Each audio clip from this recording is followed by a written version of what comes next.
Bula vinaka, everyone. Welcome to the How to Stand Out in New Zealand's fast-moving consumer goods sector webinar.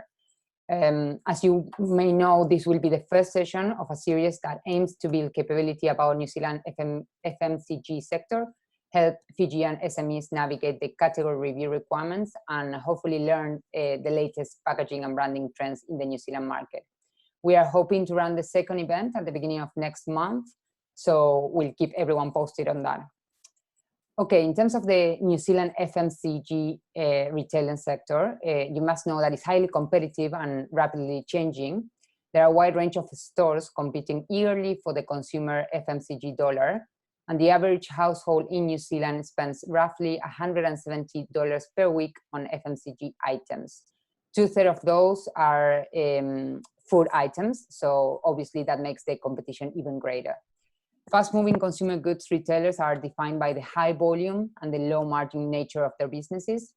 And within the food-specific retailing, convenience stores and food specialists appear to be evolving from independent into extensive supermarkets. So for producers and manufacturers, this means that there will be stringent requirements to become suppliers and to be able to range your products in their shops. So today, I would like to welcome Tom Fisiihoi, who is the owner and the director at Range. Tom holds a Bachelor of Commerce majoring in marketing from the University of Auckland. He has over a decade of experience in the fast-moving consumer goods sector, and as a business and coach advisor, hopefully he will help us navigate the intricacies of the shelf life, operations, and category development. Before we start, I would like to remind the attendees that this session is being recorded and will be uploaded on our YouTube channel when we finish. At the end of Tom's presentations, we will have some time for a Q&A, so please feel free to write your questions in the Q&A tab or send them through the chat, and manage that after the presentation. Okay, Tom, I'll pass it to you now. If you want to start, I'll mute myself. Cool, thank you for the intro, Camilla, and hello everyone. I know where I'd rather be right now, and it's not New Zealand. I'd like to be where Camilla's background is, and I'm assuming that is Fiji. So welcome everyone. I just want to share with you sort of my history in the sector, what I sort of do, and hopefully get you guys up to speed in terms of just the really base level of how to deal with supermarkets in New Zealand. So I'll jump through into my presentation.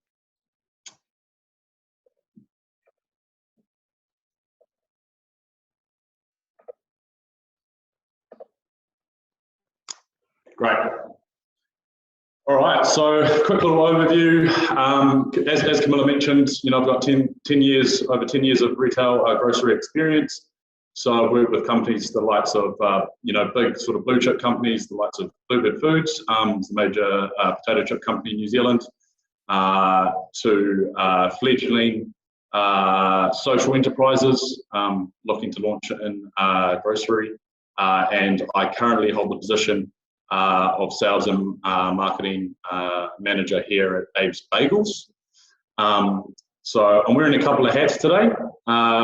The other hat I'm wearing today is my Range hat, and that is basically a service that I provide that coaches small to medium. Yep. I'm sorry to interrupt. I just want to check with the audience because I was receiving a couple of messages that they're not being able to see your presentation. Can you please confirm on the chat if you are able to see Tom's screen? I can see. Okay. Yes. Okay, good. Apparently, it must be a couple of people that were having some issues with their configuration. Don't worry. Go ahead. No problems. No problems.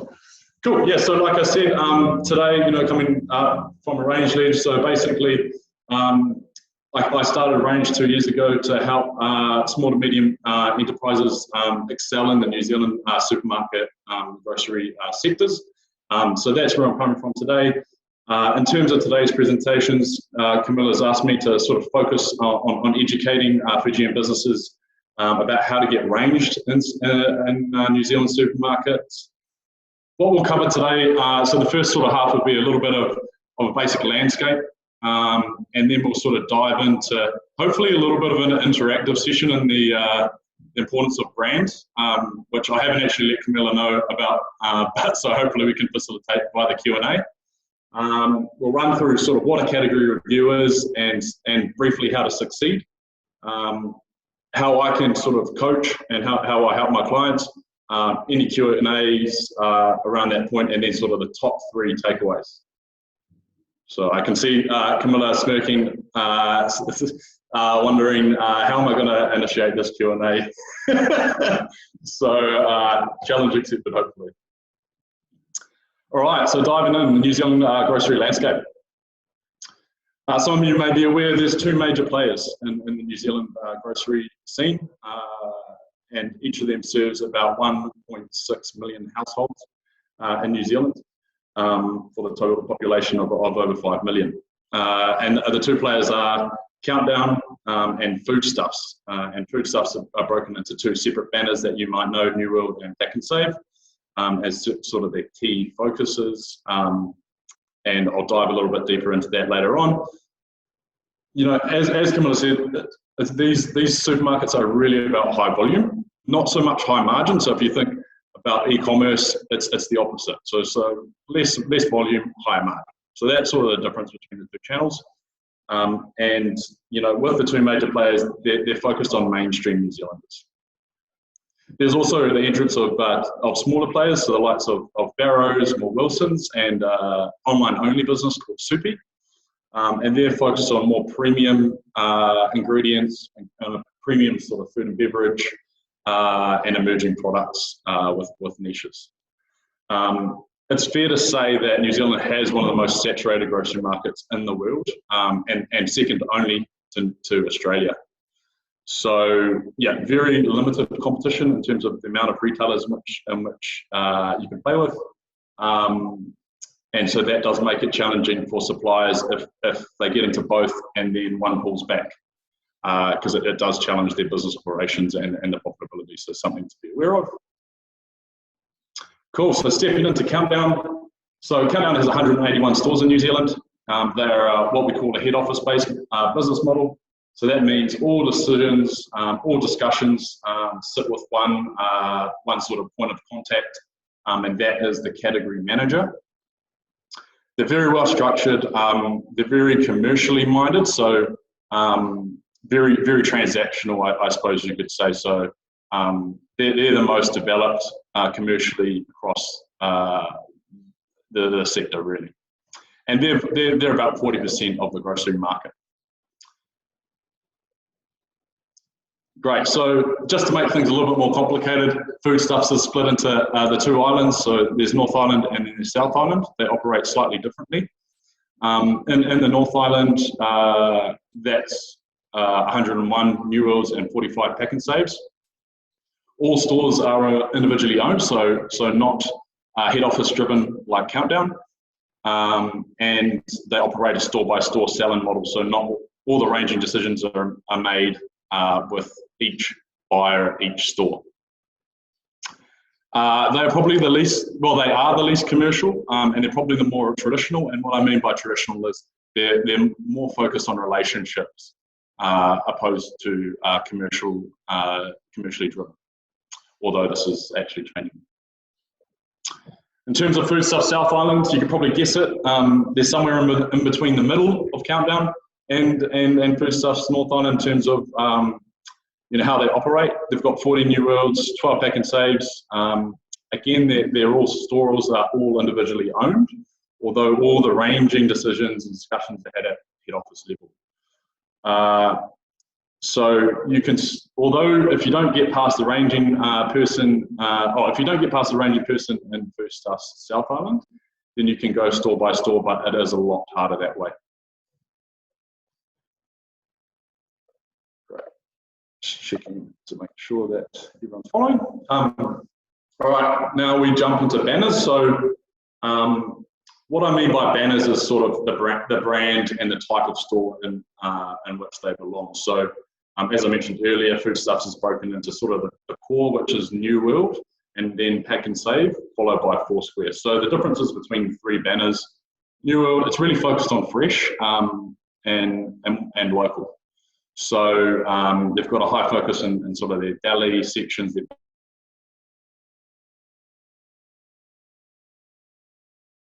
commercial model that is driven at head office level. So away from store owner operated and single store selling, and more towards Countdown's model, which is head office driven. Pack and save, so they're really the retailer that likes to drop a pallet in the middle of the store and get it gone in a week. That's sort of a brief overview of them. They like big displays, as I mentioned, and they're focusing on being really price competitive. So they'll reduce their margin to get a lot of traction in terms of volume. Foursquare, this is like a hyperlocal. It's kind of a different, it's kind of between a normal supermarket and a dairy. So it's a bit more of an upscale dairy. They trade quite seasonally, so in the holiday hotspots, they really do start to turn some volume.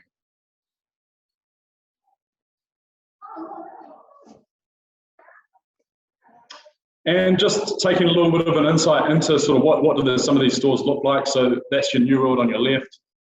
You can see really highly focused on fresh.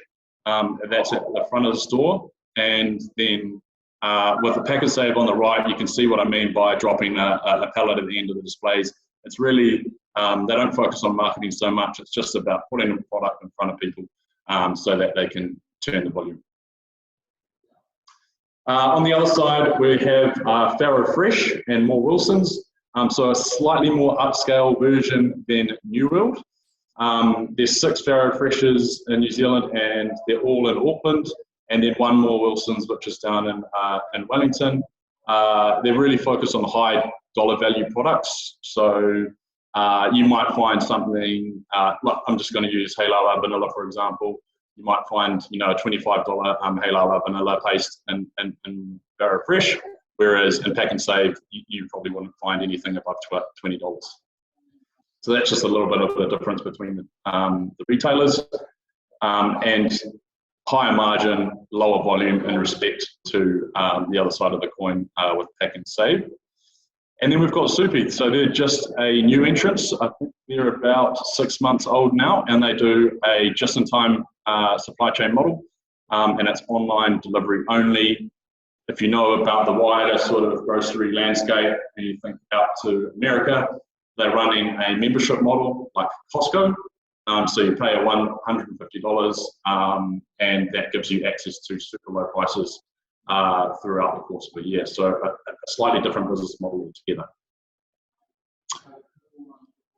All right, I thought I'd chuck this slide in here. Some of you might be familiar with the Australian market. So I thought it would be worth pointing out sort of the key differences between the two.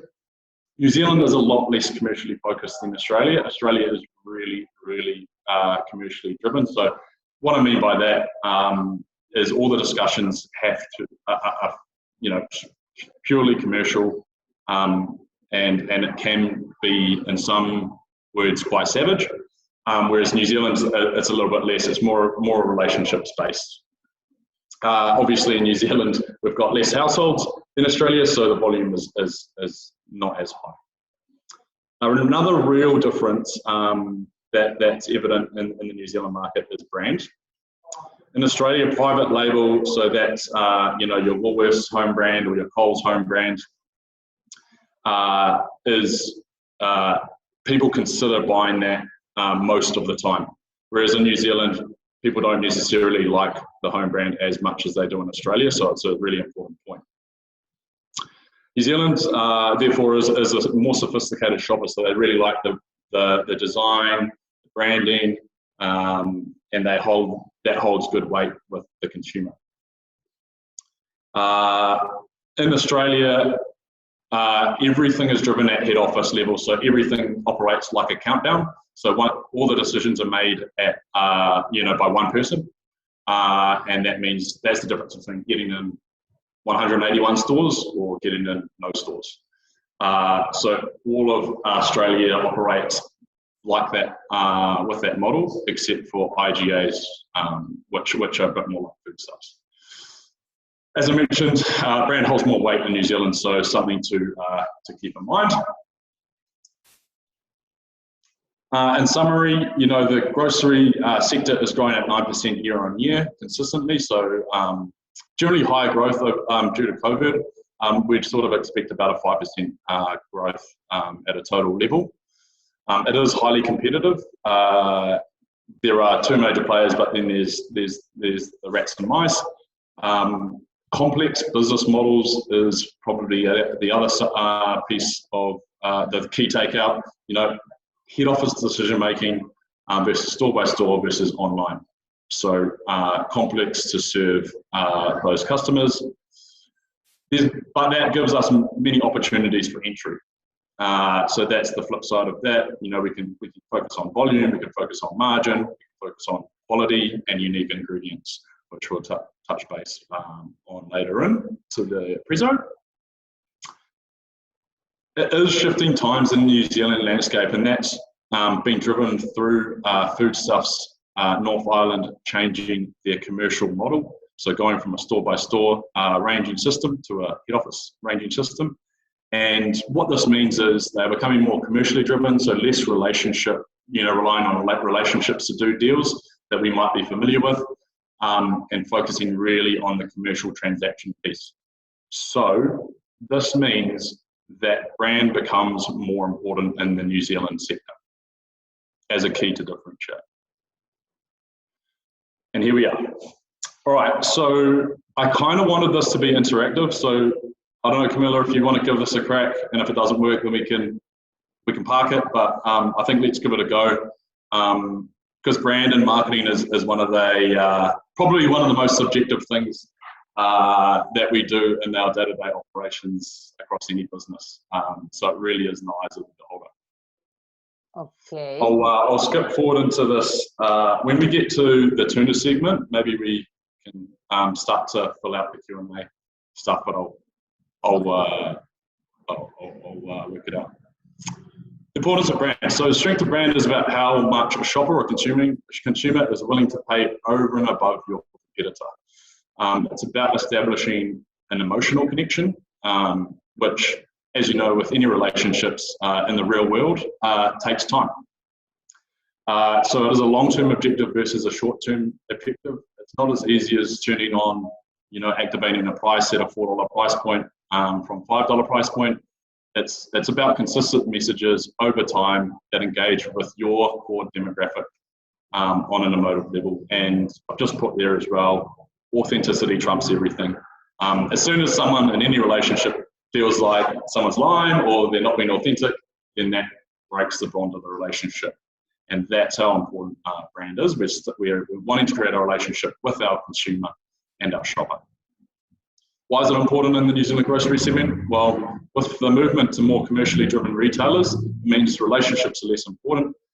So we have to engage with them on a different level outside of just the commercial and the supply piece. We also want to differentiate ourselves from our competitors. As we know, New Zealand grocery is highly, highly competitive. So once commercials are equalised versus our competitors, that's when we start to dial down into brand so that the consumer can make a choice between us and the competitor, and hopefully it's us. Okay, so how do we develop a strong brand? Sort of the key things around the brand product, so that, if I think about a bagel, it's kind of like the chew, it's, doesn't taste good effectively. So making sure we've got a really strong product. Packaging is the other thing. Obviously, we're in a retail landscape, so brand and packaging is highly important. It allows us to communicate the benefits of our product above our competitors when they're standing right next to us. Communications is the other thing. So making sure that when you're communicating, whether that be Instagram or Facebook or on your website, you're really engaging and you're really relevant and authentic to them. So that it's a relationship that you can have a two-way conversation with. That's where you ideally want to be. And it's about doing brand collaborations. If there's a brand outside of your category that has a specific audience that you're also going after, it would make a lot of sense to do a collab with them, particularly if they've got more time in the market because they can elevate your brand for you and therefore translate into sales, hopefully. In this segment, we're really going to focus on packaging because it is such high importance in the retail landscape. I sort of refer to this as it's your billboard. You know, it's like your marketing billboard that you sort of paid for. If you don't stand out on shelf, you don't capture the eye of the consumer. So it's all about standing out on shelf.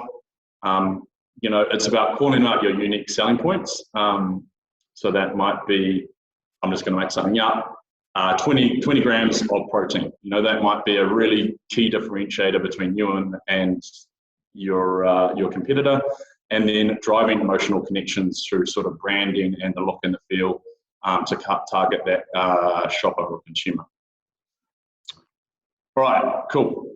So this is where we're going to give a little bit of a trial and see how engaged you guys actually are in this presentation. I have sort of started with 3 products here, 3 tuna products. When I was at the food show, I think it was back in May, I did notice that there was some tuna. That tuna would be quite a good fit for a Fijian business. I think I saw someone selling tuna as well. So I thought that should be a good jump-off point for us. So I wonder, the first question that I'm really interested in is, what do we think is the most expensive brand in this set? So maybe if someone can answer that in the Q&As, there's no right or wrong answer, it's just a perception thing. So if someone wants to go ahead and type the answer for that, that would be ideal. Okay. Awesome. Oh, you have the answer as well. Okay, yeah. Far right, the third one. Far right, awesome, brilliant. Okay, so there's a bit of a consensus there, obviously, that the far right is the most premium. So let's sort of dive into why we actually think that is that is the reality. There's 2 differences to make. One is there is a perceived difference and there is a real difference. So the real difference between these 3 packs is the first one, the one on the right has lemon, sesame and ginger. That is a true difference between those 3 products. Obviously, the packaging is different on the right-hand side. And then the final real difference is that you actually get less tuna on the right-hand side. So that's when we talk about real difference. That's not what our consumer sees. That's necessarily if they're thinking about the emotional connection side. So if we think about the perception of the brand, and that's most likely why we chose the right-hand side. In terms of the perception, why do we choose the right-hand side more than probably the far left or the middle? Can anyone answer that question? If we just look at packaging, for example.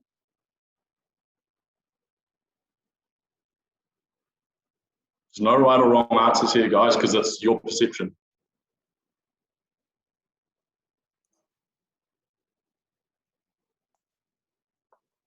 All right. Okay. Does anyone want to have a stab? It looks expensive. Nice. I like that.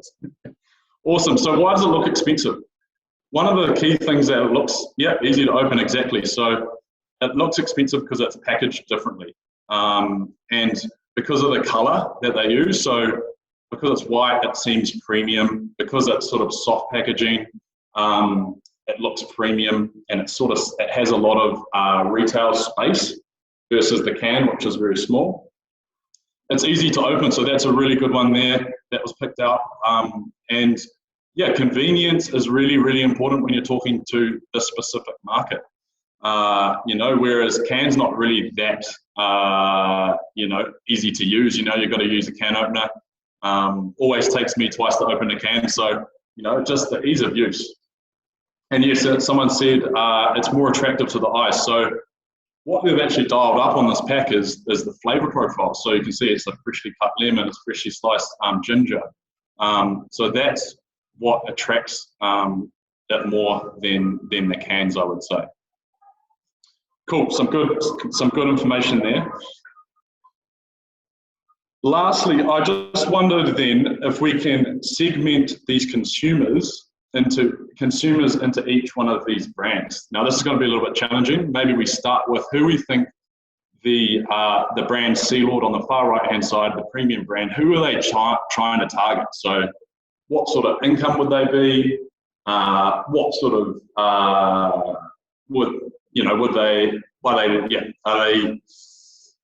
what sort of things do they like to do in their spare time? And think about their family makeup as well. Nice. We've got constantly countdown shoppers. Nice. Okay. They're familiar with the region. If we think about who is Ponsonby countdown shoppers, maybe if we dial a little bit more into that, who are those types of people? It's all right. We won't get offended. Well, definitely they have a higher income, right? Yeah, I would say that, if they can pay more money for less tuna, I would say they've probably got a higher income. Yeah, exactly. Perfect. I guess that they value freshness as well. I mean, just the perception that you get from the packaging. I mean, you can see the spices and the different ingredients added, and yeah, I guess that good quality and freshness is important to them. Yeah, exactly. And then obviously, probably, yeah, so, we're not going to get offended here, but, this is probably targeted to a female demographic. I mean, can openers, like I said, it takes me twice. So for a female, they just want something really nice and easy that they can open up. So, we can make these assumptions based on the look and the feel of the pack, and vice versa. If we want to attract that type of audience, let's make it really easy for them to use. So if I just step through into each sort of what I feel is the target customer. On the left-hand side, essentials, tuna, it's really basic packaging. It's going to be lower priced, it's higher value. So people that are looking for really high value in terms of, I want a low price, but I want a lot of tuna. Those are the types of people. So they might be sort of a lower demographic in terms of income, and they might be, big families. If we jump forward into the middle one, so that might be sort of your middle income tier, and that might be slightly, there'll be more brand skewed, there'll be more, it's got the things that I'm picking out there are spring water, and they've got little recipe sort of ideas on pack of a salad. So that might be targeted at, a singles or a couples, sort of in that medium income tier. And then on the right-hand side, like you guys have mentioned, it's really an affluent sort of consumer looking for high convenience, and it's most likely female. So those are sort of the importance of brand across sort of a random category that I've chosen. But I wanted to dive a little bit deeper and look at something that has a bit of Fiji heritage, so that it makes a little bit more sense for you guys.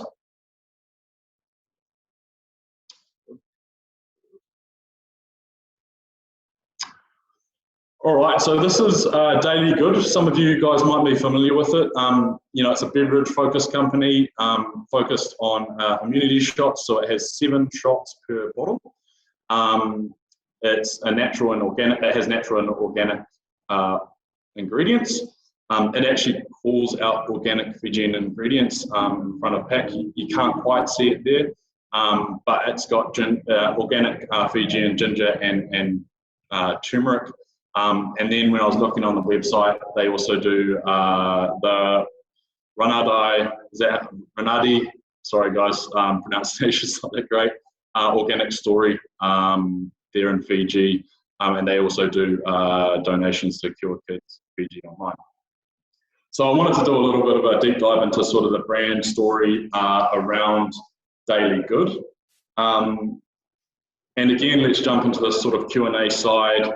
What cues does this packaging tell us that this product is for us, or who the product is for?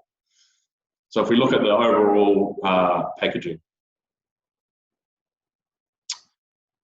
maybe start with a logo as a starting point. What does that tell us about the product that's in front of us?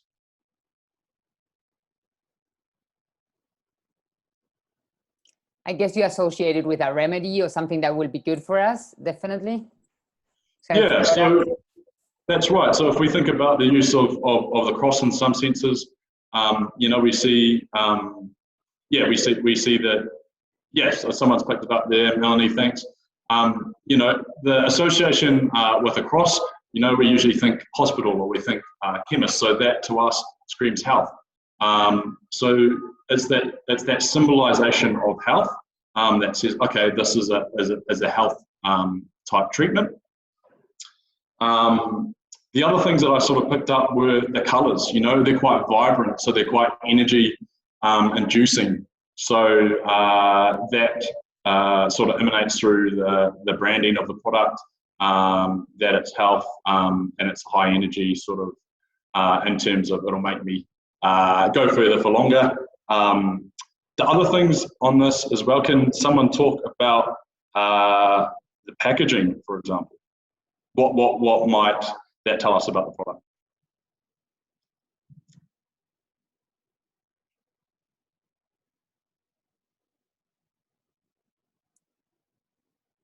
Okay, I'll jump in. The glass of the use of glass, I guess, that obviously makes it a little bit more sophisticated. Well, here they said the use of bottle.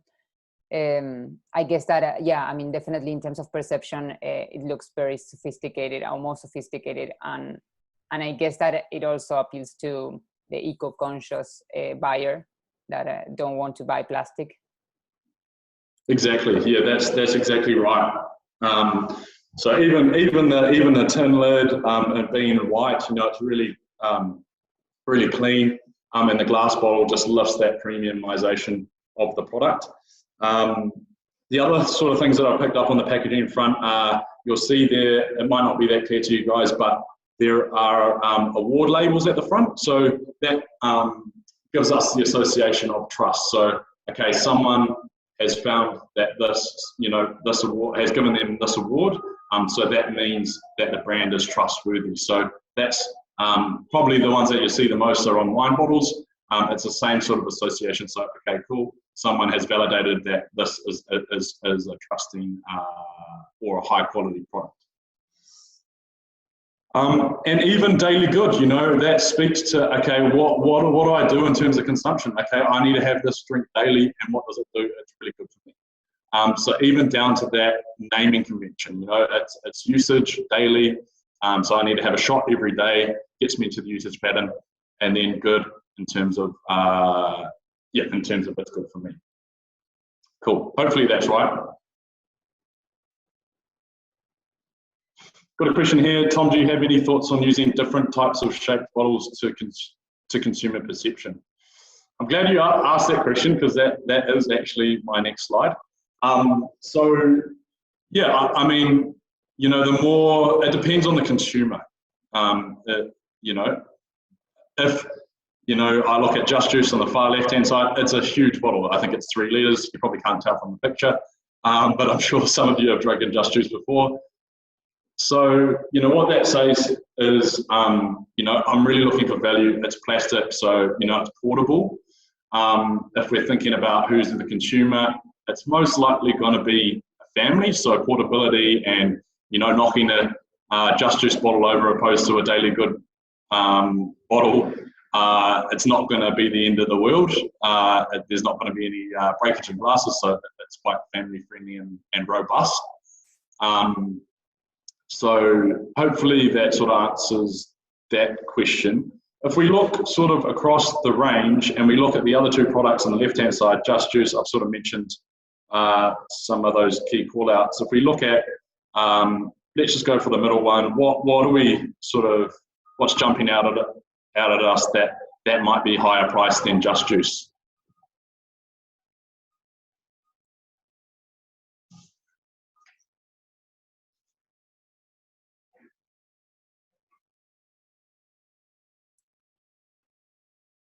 Okay, I'll be the student. Oh, there we go. Health property. So they call out immunity. You know, we're just it's just tropical. You know, it says what it is. Yeah, raw. You know, like that's the value add that's been communicated from homegrown versus just juice. It's raw. So yeah, it means it's fresh. It's about immunity. It's not just something that I have with my meal at night. So it's perceived as being better. Awesome. And in terms of immunity versus daily good, what sort of, we kind of touched on it before, but what sort of premiumizes it versus immunity and allows it to have a higher dollar price?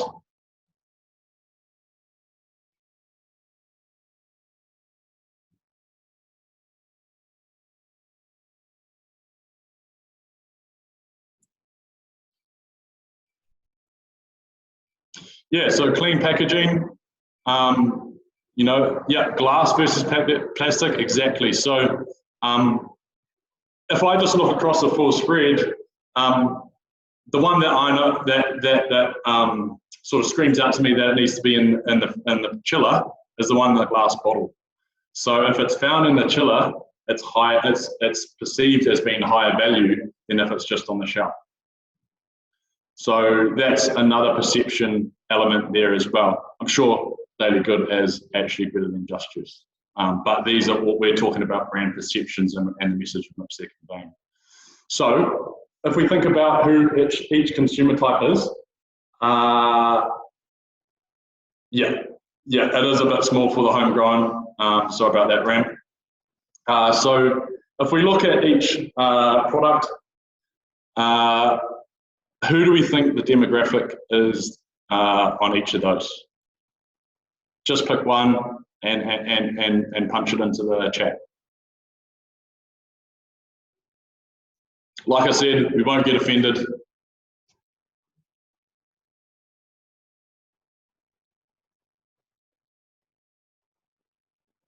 Yeah, nice. Just juice families, yep, definitely. So people, again, you know, if we look at the tuna example, you know, there's a lot of literage there, you know, and it's quite portable, so that makes sense. What about homegrown? Who do you think the consumer is there?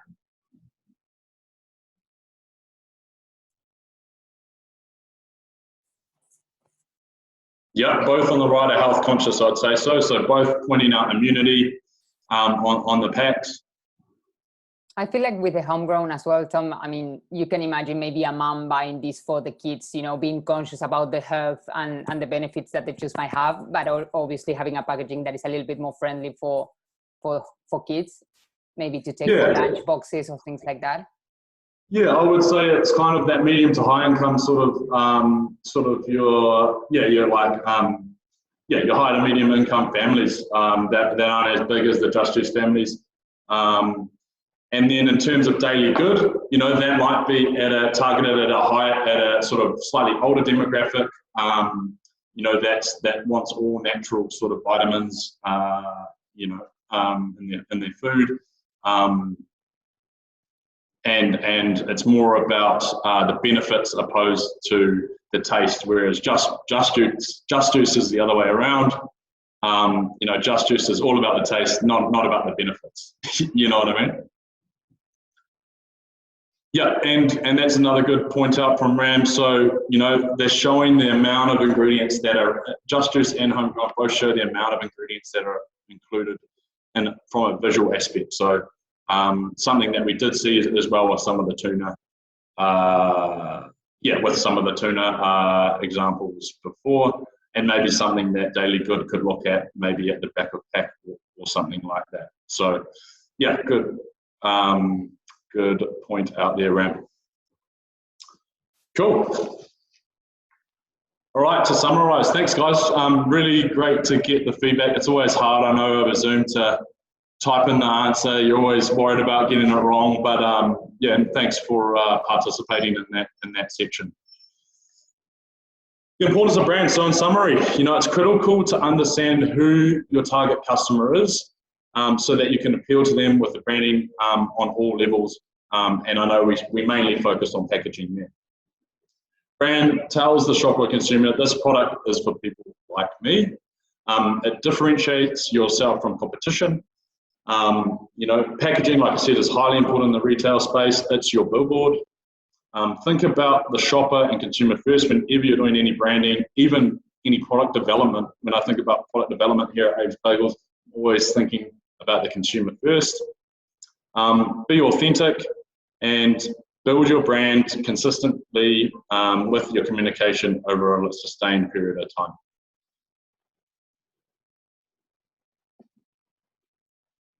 All right, now jumping into the category review. Some of you may be familiar with this, been through this, or have no idea what the hell this means. So hopefully I can answer some of those questions. All right, what it is. So it's effectively also known as a range review. So this is where the retailer, Countdown, Foodstuffs, reviews a range in each of their categories to ensure that the shelf is delivering on growth because there's only so much shelf space in the supermarket. They can't have everyone, unfortunately. How does it work across the retailers? So Countdown, usually it's once, maybe twice a year that they'll have these decisions that will be made by the head office team in terms of looking at a total bread category and saying, this comes in, this goes out, open up on this, etc. Foodstuffs North Island, so New World, as we mentioned, they're moving to more of a head office driven model, but not all categories are at this point in time just yet, so they're phasing through the categories. So at the moment, with all being store owner and operated, most of the categories are all year round because it's just when you want to show up at their door to sell them the product to get it launched. It's the same with Pack and Save, and naturally, you know, none of the retailers sort of expect MPD to be presented in November and Jan due to Christmas seasonal lines. And then Foodstuffs South Island, again, different. You know, typically 4 times a year or once per quarter, they'll make those ranging decisions at head office level. So everyone likes to do it differently, is the takeout from this slide. Cool. In terms of process, so Countdown, you know, when they activate this category review stage, it generally takes at least 4 months from the invitation to be sent out to when it's implemented on shelf. Sometimes it takes about 6 months. Foodstuffs North Island, as you mentioned, you can go to a store and you can get it ranged within weeks. Foodstuffs South Island, as you can imagine, it's sort of in between. Being quarterly, they can sort of get things up a little bit faster than Countdown, but obviously less than Foodstuffs North Island. What are they looking for? So overall, everyone is looking for category growth, and that's in dollars. So that's retail sales price times the volume in which your product does, and also units. So that's what they're looking for. They're looking for, can you meet my margin expectations? So each category has a margin expectation. Each retailer is different in terms of their expectations. And so they're looking for at least to hit that margin expectation or go slightly above to deliver more category growth and profit for them. They're looking for supply. So this is a really key point. If you cannot supply your product, or you're not confident enough that you can supply your product all the time, then it's best not to get ranged. Because if you can't supply, you can't have any conversations outside of supply chain issues. So I think that's a really sort of basic foundation that you need to tick off, as well as margin. What are they also looking for? They're also looking for innovation. So that's, you know, innovation is going to, you know, new products that bring new consumers into a category. That's what they're looking for in terms of innovation. So that's your new product development and different SKUs that attract different target customers. In terms of, as you go through the process, if you come out the other side, you get ranged, then there's going to be metrics attached to how successful you are. Some of those metrics, the base metrics are DIFOT, so that's delivery in full and on time.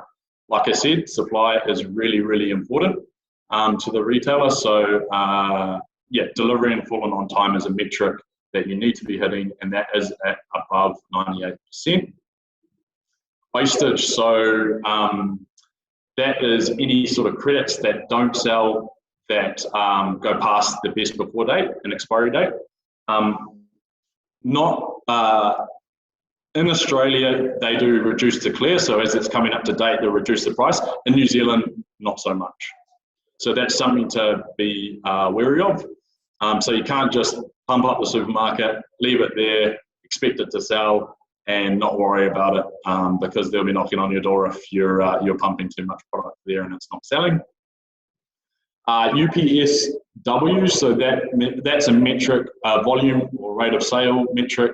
That means units, number of units per store per week, and that's how that's another metric in which they use in terms of the velocity of sale. And then, like I mentioned before, dollars and units, it's retail price times the amount of units that you're selling per week. That's your total dollars, and then obviously units.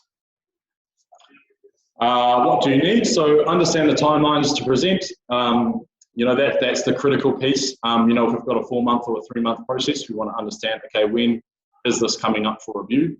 Might seem obvious, but always one to mention. You need to have a well-crafted story is the other thing. So who are your shoppers and why will the shoppers buy your product? And that's sort of where we're going with the brand story side in the prior slides. And how will that drive the category growth? You'll also need your pricings and commercials sorted, so making sure you're hitting your margin and you're not priced too far above your competition so that you just don't sell. And then you'll also need product samples. So that's just a really high level of the overview of the process in which you would go through to get ranged. But obviously there's a little bit more in there. I think there was a message in chat. Okay. Cool. So I've got a question here. Can you give us an example of margin expectations? So, countdowns, margin expectation can be anywhere around 30%. Seen it lower, seen it higher, but 30% as a general target. Depending on, New World's sort of in between pack and save. So that might be about 20%, and then pack and save, depending on the product and the volume at which it shifts, could be anywhere between 15 to I've seen 5.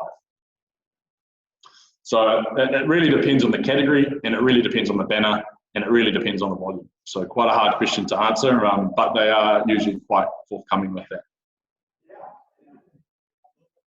Good question.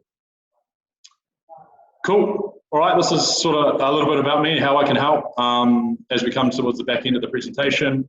My process, it's a free discovery session, so I just like to get some one-on-one time and meet with my potential clients, discuss if there's any opportunity for me to help them. Because if I can't help them, there's no point in carrying on the conversation.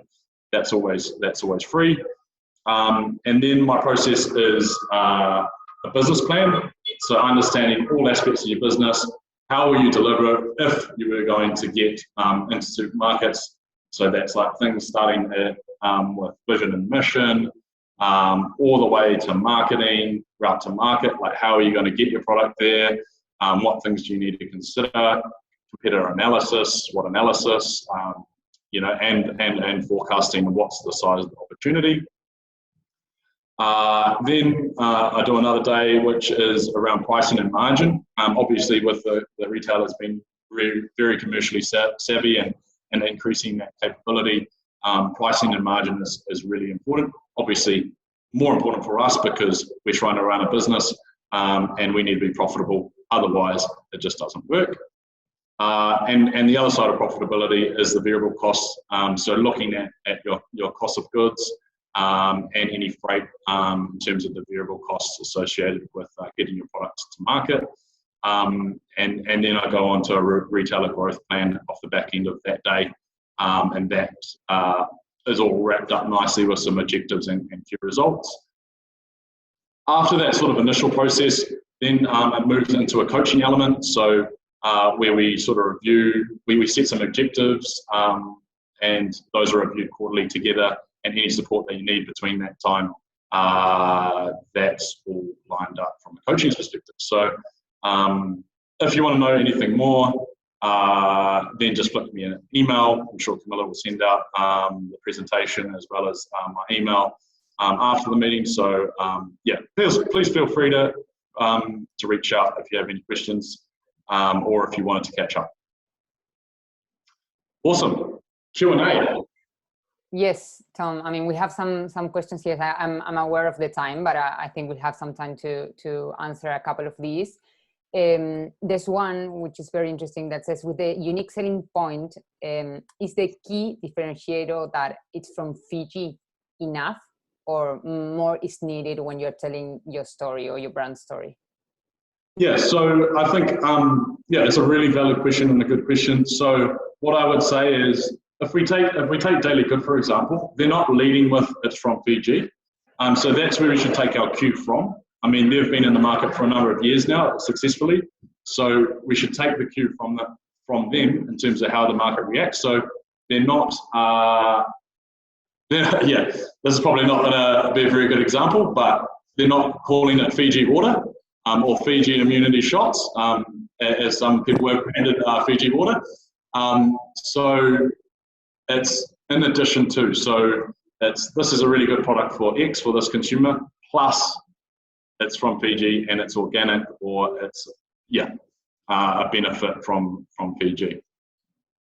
Okay, I mean, you mentioned before when you were describing the New Zealand landscape, the grocery landscape, you mentioned that there's a shift from relationship-based to more commercial based. Yep.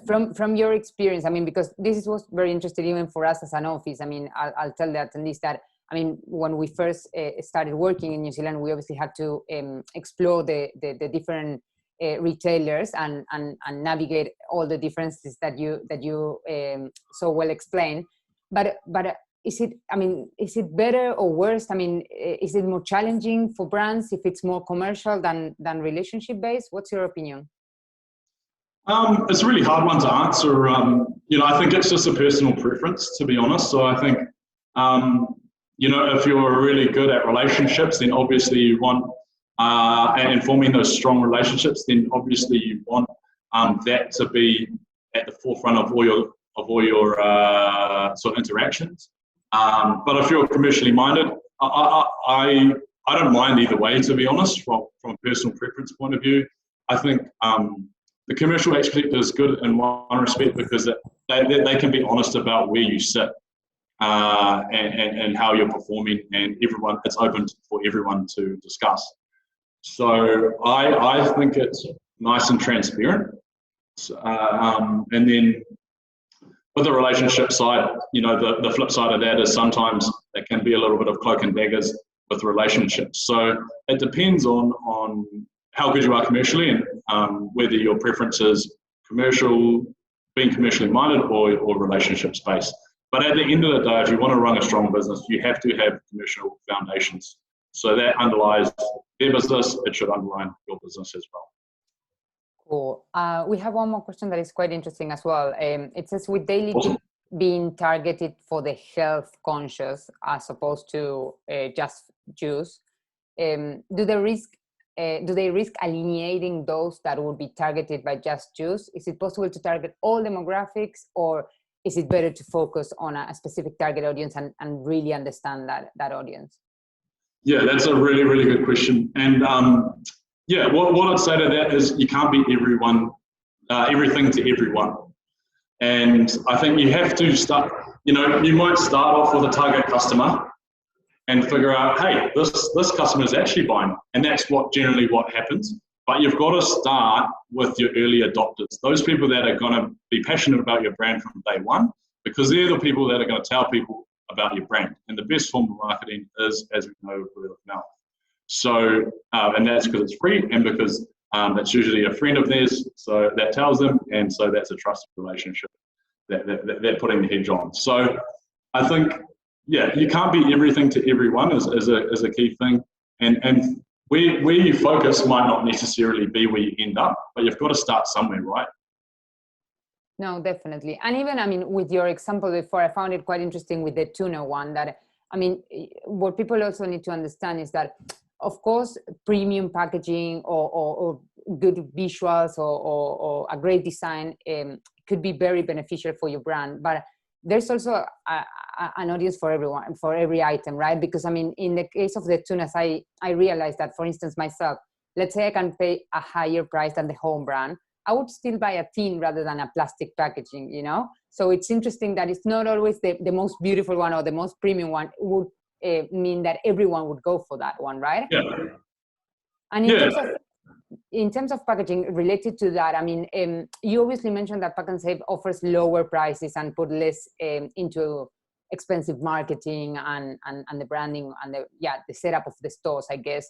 Do you think that if you're targeting that supermarket, being conscious about the packaging and being recyclable or sustainable, it's important as well, or would add value to your product or to targeting that supermarket, or it's not necessary at all? It depends on your competitive set and your category. So, you know, like if there's nothing differentiating the value to the mainstream to the premium sort of range, then maybe that might be important because it's differentiating yourself. The flip side of that is if everybody else is in sustainable packaging and you're not, and you're trying to be at a higher price, then that's a barrier in which you have to overcome. So it really depends on the category in which you're in. I would say, you know, the person that shops in Pack and Save versus the person that shops in New World, the Pack and Save person, they're price conscious, right? So they want, in terms of their order of purchase, they're wanting price first, and then sustainability will be quite low down the list. And on the flip side, if it's a Faro Fresh, so a highly premiumized store, that's when price maybe not so much, I want quality and I want sustainability. So it's a good way to think about the importance of that in packaging when you're dealing with different types of retailers. Okay, and I guess that, I mean, again, to let the attendees know that although we briefly mentioned and we navigated that space here in this session, hopefully in the next one we will dive a little bit deeper and analyze a little bit more about branding and packaging, because I mean, obviously, as what Tom said, the New Zealand buyer is very conscious and quite picky. So it is important, and I think that we can get a little bit more information and insights from the next session to help you understand, I mean, what the market expects on this end. If there are no other questions, I think, I mean, I'm checking the chat, but I don't see any other questions. I think that we can conclude for now. I want to obviously once again thank you, Tom, for sharing your knowledge on the FMCG sector. We hope for everyone else, we hope that this session has given you a better understanding of the sector and what is expected from the New Zealand market. And if you have any other questions, please feel free to connect with our team in Auckland. We're happy to help. And obviously, after this session, as I said, we will upload the recording to the YouTube channel, share it with you, and share Tom's contact details as well, so you can get in touch with him. Before I leave, I want to express our gratitude to Investment Fiji and to the Fiji New Zealand Business Council, who has supported this event and shared this event among our network. So for the attendees, thank you for joining, and we look forward to seeing you in the next session. And for Tom, thank you so much for your time and your insights. We really, really appreciate it. No problems. And here are just Camilla, I'll just jump in. The last sort of 3 takeaways. If you're going to take 3 things away from this presentation, these are the 3 you should be taken away. Highly competitive market, complex to serve, but highly valuable with a lot of entry points.